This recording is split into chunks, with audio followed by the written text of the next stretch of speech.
Good evening, all. It's a great pleasure to be part of this international workshop on transesophageal echocardiography. Heart transplantation is the lifeline for the patients with end-stage heart failure, especially when all the other medical interventions fail to relieve the symptoms. Little more than 1,000 heart transplantations are done in India so far. Lack of donors, lack of awareness, and the cost involved may be some of the limiting factors. Our own unit has done around 400 heart transplants, 25 heart and lung transplants, apart from ECMO and various others mechanical circulatory support device implantations. Echo is the essential modality of imaging during the transplantation. The transesophageal echo plays a major role in the assessment of the donor heart, management of the recipient in the pre-bypass and post-bypass period, and also in the immediate post-operative period. Echo is the most important parameter to decide whether the heart is usable or not. Transthoracic echo windows may be suboptimal because of the various reasons. It may be because of the mechanical ventilation, chest injuries, fluid overload, or it may not be possible to turn the donor to lateral position for getting better windows. So TE gives an excellent image for assessment of the donor heart. You can assess both right and left ventricular function. It is also possible to assess the structural abnormality like congenital heart diseases, valvular heart diseases, or left ventricular hypertrophy, which makes the organ unsuitable for transplantation. Now, it is also useful in optimization of the suboptimal donor pulmonary artery pressure estimation. You can also measure the size of the heart, aorta, pulmonary artery, SVC, and IVC of the donor heart. It is especially useful in patients where there is a gross mismatch between the weight of the donor and the recipient. So this particular TE image obtained from a donor, and the ventricle doesn't look great. However, the donor's age was 24 years. Hence, we try to optimize with dobutamine. And this is the echo window after starting the dobutamine. The heart is normal, and we accepted the heart for the transplantation. This particular heart again shows severe MR. The donor was 38-year-old female and didn't give any history of previous valvular heart disease. Her blood pressure was very high, was on noradrenaline, vasopressin, so the left ventricular afterload was very high. So we stopped these vasopressors and started on inodilators. With that, the mitral regurgitation became mild. We accepted the heart, and in the post-transplant period, there was no MR at all. Atrial septal defect is one of the congenital defect where you can use the heart provided all the other ventricles are, chambers are normal. However, it is important to mention the findings to the transplant surgeon so that he can correct the defect before the transplantation. Now, left ventricular hypertrophy is a contraindication for accepting the heart. Usually the interventricular thickness, if it is more than 15 millimeter, we suspect LV hypertrophy. However, in case of hypovolemia, the ventricular septal thickness may be increased. In that situation, we measure the ratio of interventricular septal thickness to lateral wall thickness. The ratio should be less than 1.3. However, the measurement of the LV mass is the most accurate method of diagnosing the LV hypertrophy. So the left ventricular mass index depends upon the interventricular septal thickness at diastole, the left ventricular internal diameter at diastole, and posterior wall thickness in diastole. So using the Q formula, you can calculate the left ventricular mass. And usually it is around 43 to 95 gram per square meter body surface area in women, and in men it is around 49 to 115 gram per square meter body surface area. If there is a left ventricular hypertrophy, we reject the heart depending upon the recipient's condition. Now it is used extensively during the intraoperative period. In the pre-bypass period, you can optimize the hemodynamics. And while weaning off the bypass, dearing and assessment of the various vascular anastomosis for the presence of any stenosis, ventricular function assessment, and the valvular function assessment can be done using the TE. In the pre-bypass period, patients may not be stable. These chronic heart failure patients may be on diuretics, vasodilators, they may develop hypotension. It may be because of hypovolemia, pleural effusions, or pericardial effusions. All these conditions can be diagnosed with TE. Some of the patients may be on assist devices, IABP or LVADs.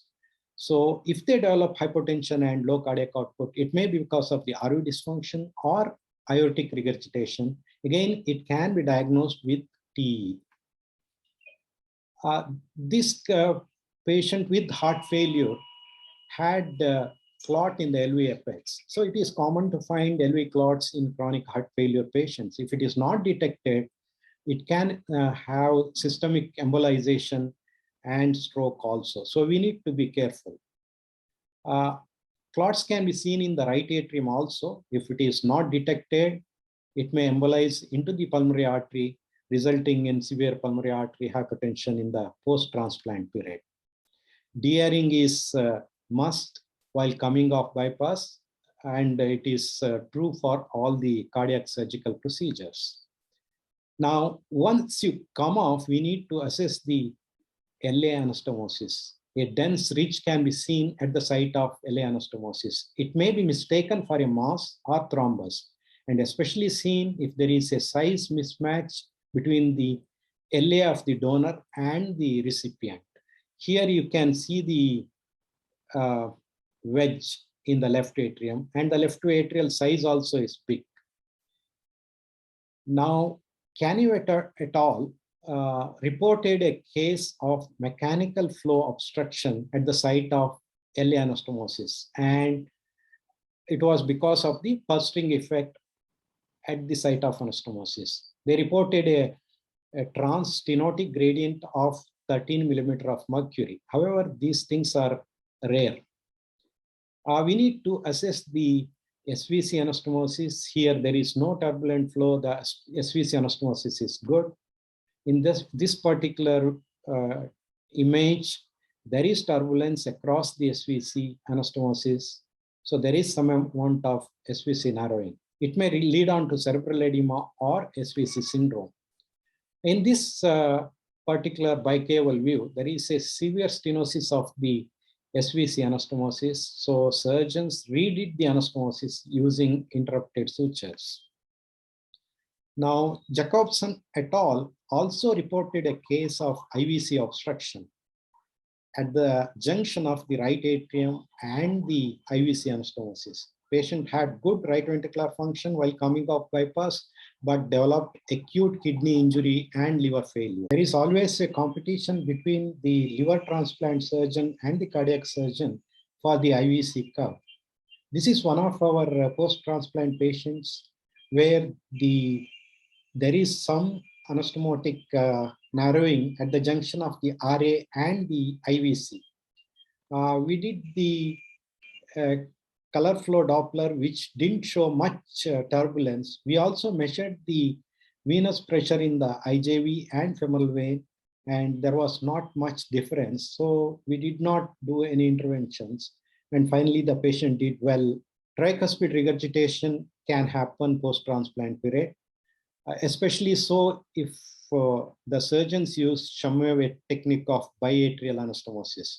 It can also be seen in right ventricular dysfunction and pulmonary artery hypertension.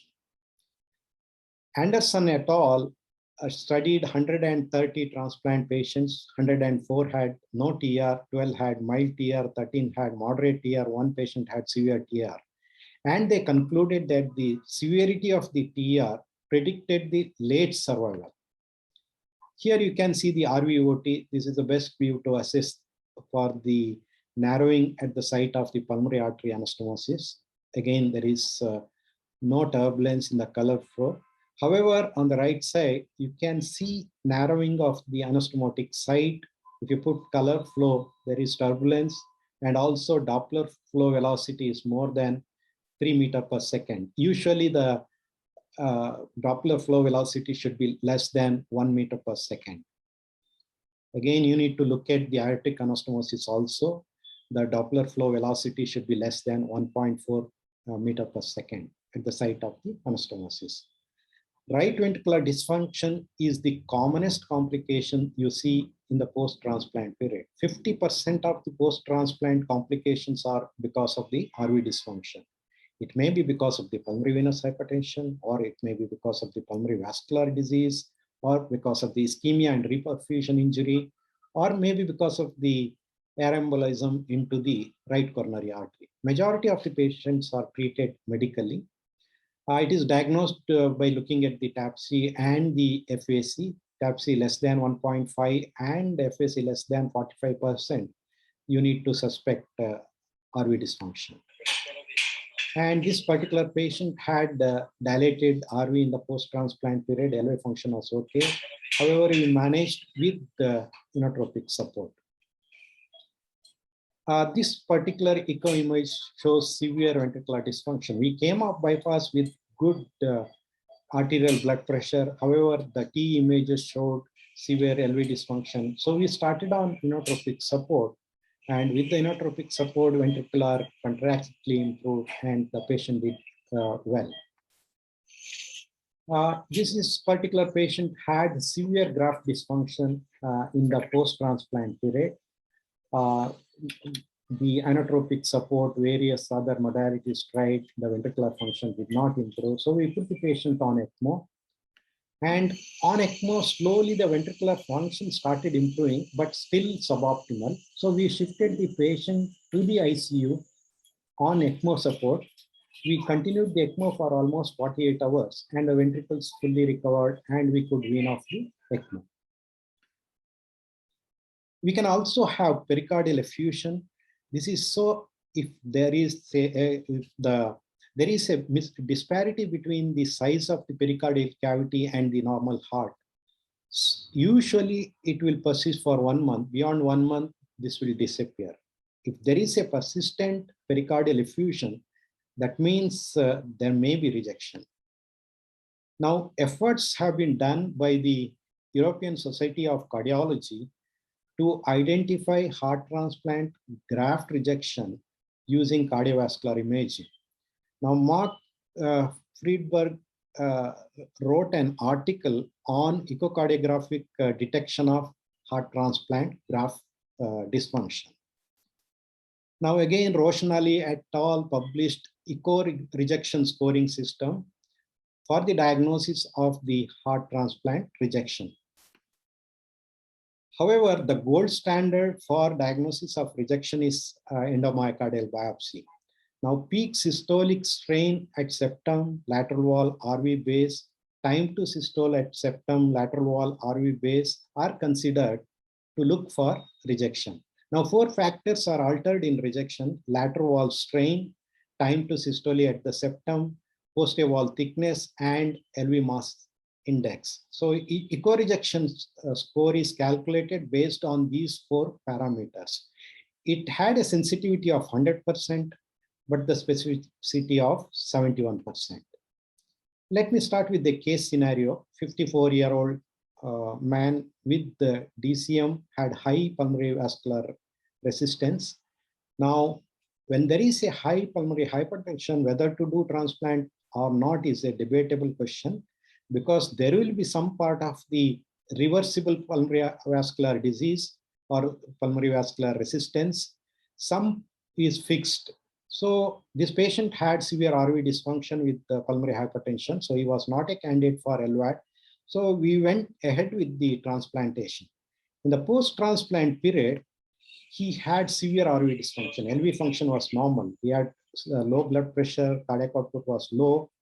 So we couldn't come off bypass. So we put him on ECMO. On ECMO, the RV was dilated And we continued the ECMO in the post-transplant period. We extubated the patient. Daily we were observing the ventricular function. After we continued till 14 days. And after 14 days, the RV contractility improved and we could wean off the ECMO and send the patient to the ward. Now, this table gives a systematic approach to intraoperative assessment of the heart during heart transplantation. The first column indicates various structures examined. Second one indicates the various abnormalities. Third one gives a differential diagnosis for these abnormality. And the last column shows various TEE views used for detecting the abnormality. Left ventricle can have systolic and diastolic dysfunction and hypertrophy. The differential diagnosis includes primary graft dysfunction, hyperacute rejection, poor myocardial protection, and it is best viewed with mid-esophageal 4-chamber view and 2-chamber view, and transgastric short axis and long axis view. Right ventricle, again, you may have pressure overload or volume overload. In pressure overload, the interventricular septum will be bowing to the left in systole, whereas in volume overload, the interventricular septum again bowing to the left, but in diastole. And also there will be RV dilatation. It may be because of the coronary air or severe pulmonary artery hypertension or poor myocardial protection. Again, it's best seen with the mid-esophageal 4-chamber view and transgastric short axis and long axis view. Again, valves, also you can look at the stenosis or regurgitation, and again, various views are useful in assessing the valves and also various chambers and the vessels of the heart. So to conclude, transesophageal echo is very useful in assessment of the donor heart, especially so if the transthoracic windows are poor. It is useful in the perioperative period of the recipient to detect any mechanical complication related to surgical repair, and also to look for any immediate signs of rejection, to look for the ventricular function, and in the post-operative period for assessing the LV function, RV function, and also to manage the hemodynamics. Thank you.